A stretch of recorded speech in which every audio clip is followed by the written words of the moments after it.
Welcome to the Million Dollar Magic Podcast, where Jennifer Jones talks to industry leaders in the real estate world and beyond. From scaling businesses to manifesting health, wealth, and happiness. It's time to unlock your next level of success. Hey everyone, I am Jennifer Jones and I'm here today with the most incredible human, Lisa Marie Burgess. So, Lisa, you are a new realtor, if we compare to other people. So you've been licensed for a year. Is that correct? Actually, just 2 years, Jen, but I really haven't been in the business for only about a year. So I didn't really dive into my career until about a year ago. Yeah. And you had like very quick success comparatively to other people. And I feel like from my perspective, and tell me what you think, I see this as something that is more about the way you see the world and the energy that you bring to real estate. What are your thoughts? 100%. I come from working in a corporate background, so I've had to work with people for a very long time and manage a lot of people. So I learned right off the get-go that number one, we're people first above all. So I've always tried to be really genuine and honest as to like who I am and how I show up on a daily basis.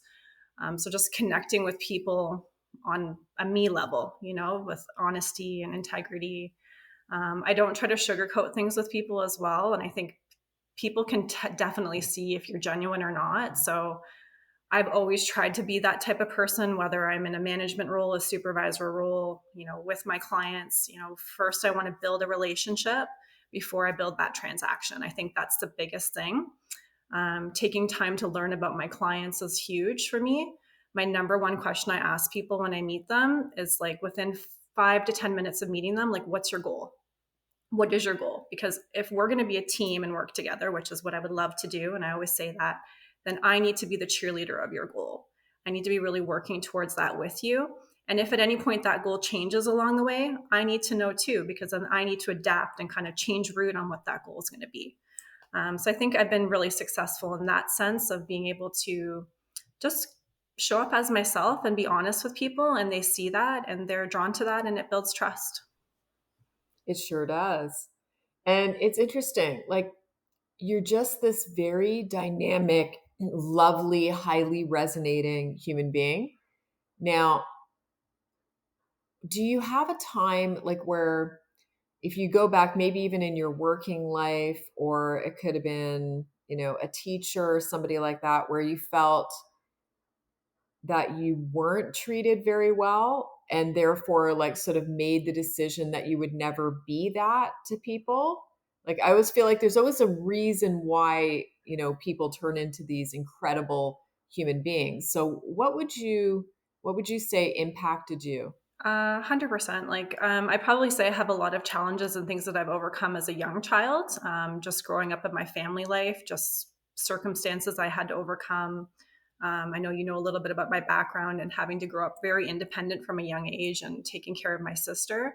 So I think that instilled a lot of kind of my character right off the bat. So I have I think my character is probably, and I hate to put anybody else down and or sound arrogant when I say this, but I have a really high level of my integrity and how I operate on a daily basis, just in terms of interacting with anybody on a daily basis. So my last job in the corporate world, I had a situation with a supervisor, and I feel like she felt threatened by me. And I think that's just because maybe she wasn't resonating at that same level I was. And because of that, it made her be jealous of how I performed, even though I was part of her team. It was made her feel like, wait a second, this person may one day take my job. And I think there was a little bit of conversation about that probably. And instead of that person seeing me as an asset to them and working with them and being like, this is a person that I can take under my wing and really mold my team and like elevate her own career with, it was the opposite. So I saw that as an opportunity when I looked at my life, and I thought, you know what, I'm putting in a lot of time and energy into something that I'm not feeling that same reward back. And I prayed about it big time, because prayer is where I go when I'm feeling stressed or the unknown type of thing in my life. So it was scary to change my career and change my life at that point. But I said, you know what? I'm going to do something for myself. And I know I'm really great with people. I thought, like, I'm really great with people. I'm good at managing people. I'm independent. I'm good at keeping myself on track. Like, what's a job that I can do to keep myself on track, be around people, make good money, change my lifestyle for my son and for myself? And real estate was a no-brainer. Yes. And so when you made the decision to get into real estate, I think because you were actually a client of ours Mm-hmm. to begin with. And I remember Steph and I sitting down with you, and we were both like, wow, like this woman is amazing. You're just so highly resonating. And it was a little bit later where Steph had said to me, hey, you know what? Lisa's getting licensed. And I was like, wait a minute. So how did you make the decision? Like, was it just kind of a natural progression? Like, oh, I like the way this team operates and I'm just going to go ahead. Did you look around? Did you use your gut? How did that work? Yeah. First off, I want to, Jen, you're making me blush. You're being so, like, all this nice things you're saying about me, you're making me blush.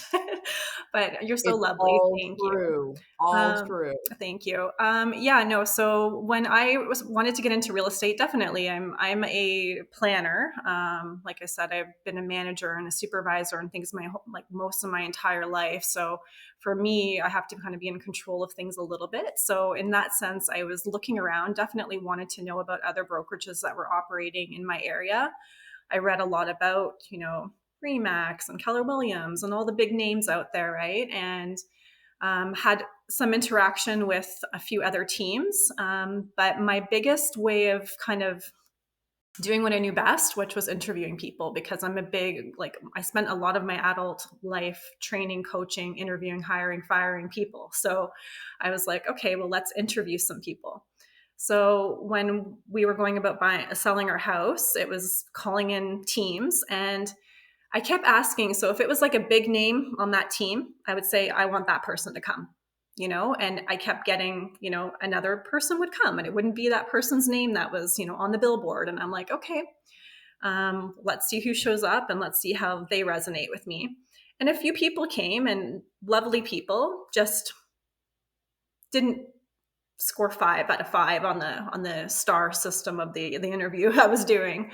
When I called the Jennifer Jones team, I think I talked to Stephanie first, and I had asked I'd like to see Jennifer Jones, and she said, like, I'm available today. And I said, that's great. I'm like, well, you can come, but I'd like to see Jennifer Jones. So she's like, okay, I can see if we can get in touch with her. And within, I think, 24 hours, as I know you're a busy lady, we got a call back from you directly saying you could be there that afternoon, I believe it was. So you showed up, and you were, honestly, Jen, the only one on all those billboards with that name. Like, come and sit down, present yourself in a way that was giving first. I remember the first thing you did was walked up, shook our hand, handed us a Tim card, handed us a beautiful bag of gift, and like, that was different.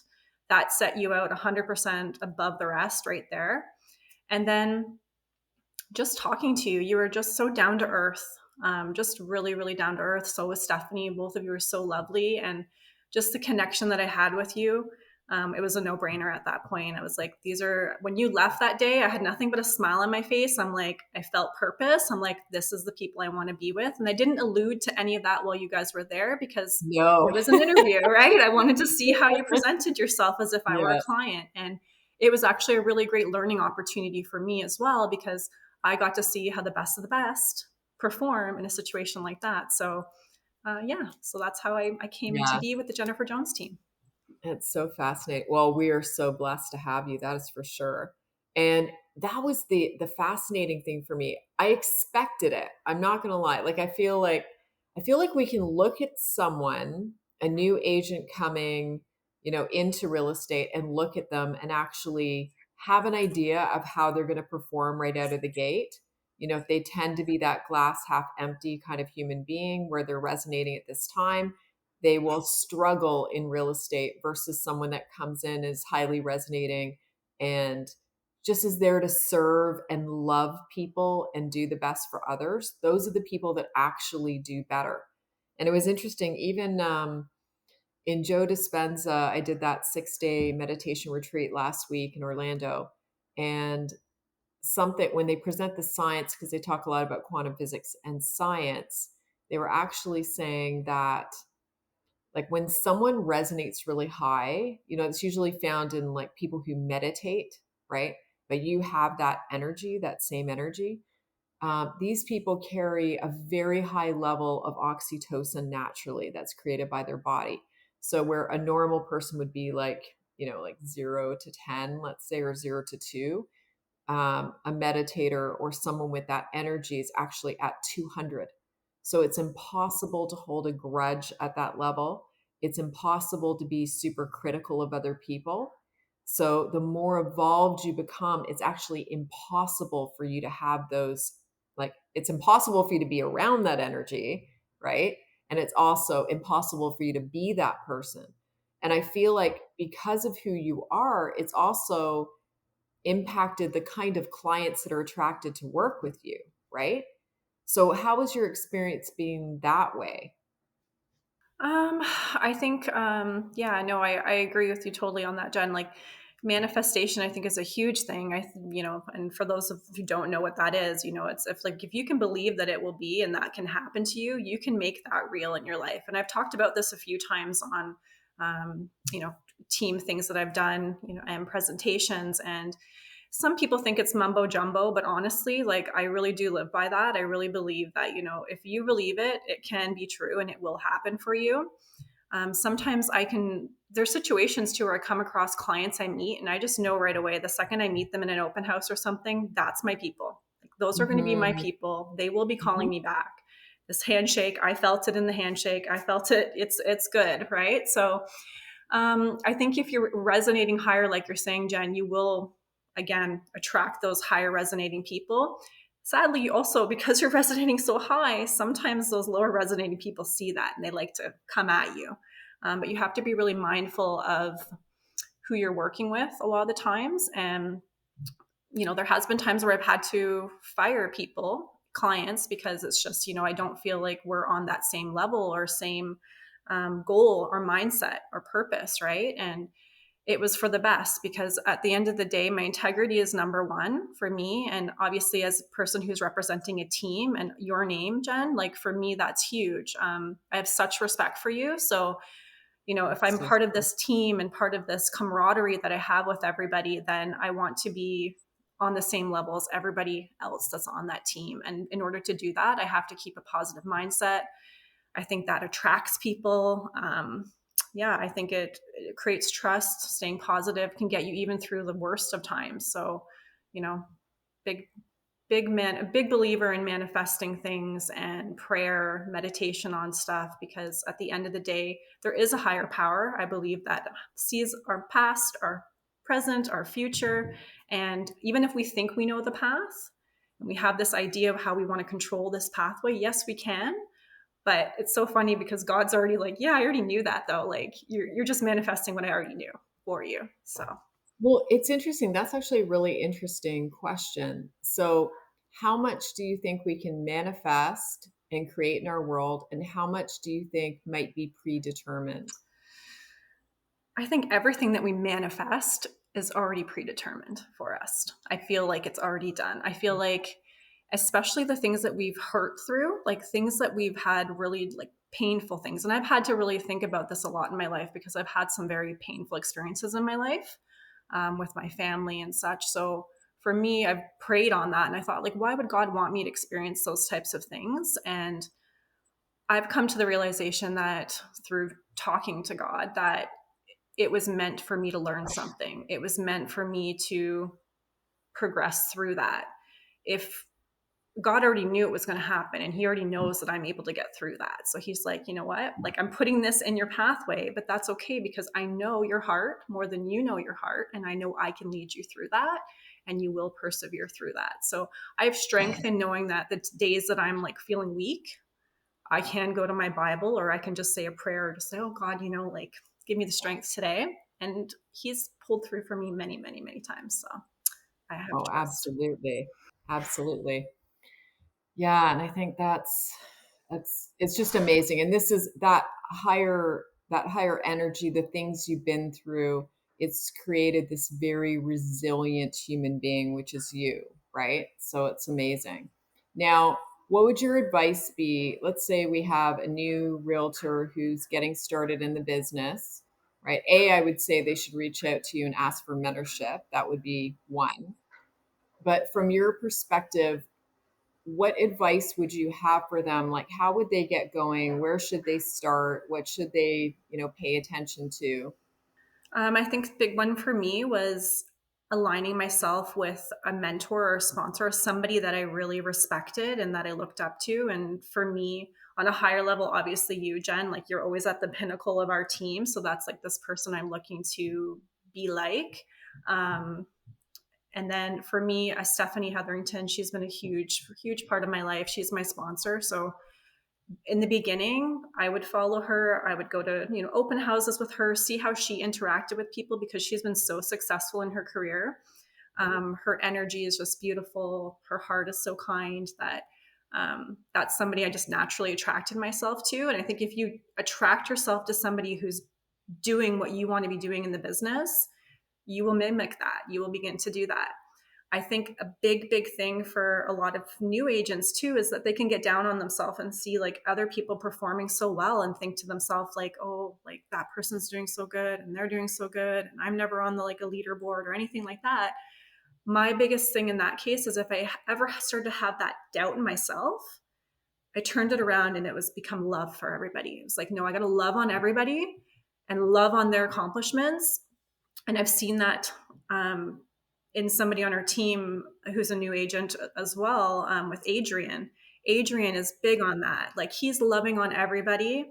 And now you're starting to see his success is starting to roll in. And it's just so beautiful to watch that because when somebody has that energy and they're doing everything they can do to be a part of the team and align themselves with good things, it will come back to you. So I just think that Oh, that's the way. 100%. I agree 100%. And I think too, um, it's something to remember as well. I think when we're having those moments, because we all have them, right? It doesn't matter at what level you're at, you'll have those moments of, oh, geez, like how come it's working out for them that, and I'm struggling here. And what I focus on is also looking at like that person and saying, wow, I wish them even more success and abundance, right? I wish them even more. I hope the most for them because we know that we don't have scarcity and there's enough to go around, right? So that understanding. But yeah, Adrian walks in that abundant help others mindset, which is why he's becoming successful. You came in with it, you already had that energy, and he's done the same thing, right? So I just love that. That's so beautiful. So, what are your big commitments for 2026? What do you want to see happen in your world? Well, on a business level, obviously, I always want to beat my last year's GCI. That's a big one. I'm Yes. not in this business for nothing, right? So I have Yeah. some goals for myself and for my son. My son's getting to that age where he's got to go off to college and university type of stuff. So, we're working towards some goals together, me and my son. I love to travel, so travel's on my list. But the big, big, big one for me this year is some self love. I need to take some time for me. I think everybody needs to take a moment for themselves, whether that's, a few minutes of the day, set aside a day of the week for yourself, a few hours if you need it, even a month, in a month, one day in a month just for you. Because I tend to give of my love and my kindness and my thing to everybody else. And then I tend to not so much forget about myself, but give myself the lower end of what I'm giving to everybody else. So I think it's my turn to kind of give a little bit of that love back to myself and focus on me and what I see in my distant future. Now, when you say self-love, what does that look like? So for me, like I had a rough year last year, just physically in terms of breaking my wrist. So a lot of my self-love comes from like, I want to get back into a better fitness routine because I'm becoming more mobile and I can do things I wasn't capable of doing for a good year. So that's a big one for me because it also makes me feel stronger. A year of not being able to do the physical things I used to do, like doing just proper boy push-ups. Like I say boy push-ups because that's what they call them Yeah. compared to girl push-ups. I'm back to girl Yes. push-ups now. So I'm like, no, like I don't like that. So I have some goals to get back to where I want to be, just physically. Mentally, I think reading more, spending more time in meditation for myself, I think on a daily basis is a big one. We start to tend to get away from those things when we're dealing with things in life that can be overwhelming, or even just being busy. We're always busy in this career, so we just lose time and track of ourselves, right? So I really want to focus on that. And um, yeah, travel's on my plans, and yeah, just health care and just eating right and all the good things we should do. And a big thing I always recommend to realtors, and at first when I started doing this business, I noticed I was always going out and buying things. Like I'm on the run and I'm at Tim Hortons and I'm at this and I'm grabbing stuff. Like pack a lunch, meal prep. It's so important because everything out there in these drive-throughs is not good for you. So grab like what you need for the week, meal prep, take that with you because it's going to hugely impact how your brain functions, how your body functions, your mind. It's just so important to show up first for yourself because if you don't show up first for yourself, then you can't show up for others. I remember back a couple of years ago, it was like in a very intense time. Like real estate was very busy. I'm going back quite a ways, probably like 2016. It was insanely busy and lots of high stress, like high pressure timelines, lots of stuff going on. So I remember one night, it's like 9 o'clock at night. I'm just like going home to go do more things. Been out all day, and I got a phone call from a friend of mine, and he's also a realtor. Same thing, super busy. And he's like, "What are you doing?" And I said, "Well, right now I'm going in to eat my emotions." And he goes, "What do you mean?" I said, "Well, going in to buy a bunch of ice cream, actually, and probably some chips, right?" And he's like, "Well, I'm sitting here drinking my emotions. I've got a bottle of wine," right? So it's exactly what you're saying. Like it's getting to that place of realizing, okay, I this may be something that I need to change these habits, right? Yeah. And of course, I was able to do that, and hopefully he was too. Um, but yeah, it's healthy habits, replacing those comforting things with healthy, comforting habits. So, yeah, it's so important. Well, I just want to say thank you so much for your time today. This is amazing. I know that so many new realtors listen to this and people looking to get into real estate, and this is going to help them figure out who do they need to be coming in so they have that super high level of success right from the get-go. Like you. Awesome. Thank you so much, Jen, for having me. I appreciate you as always. You're awesome. And yeah, always a beautiful light. So I appreciate you. Love you, my friend.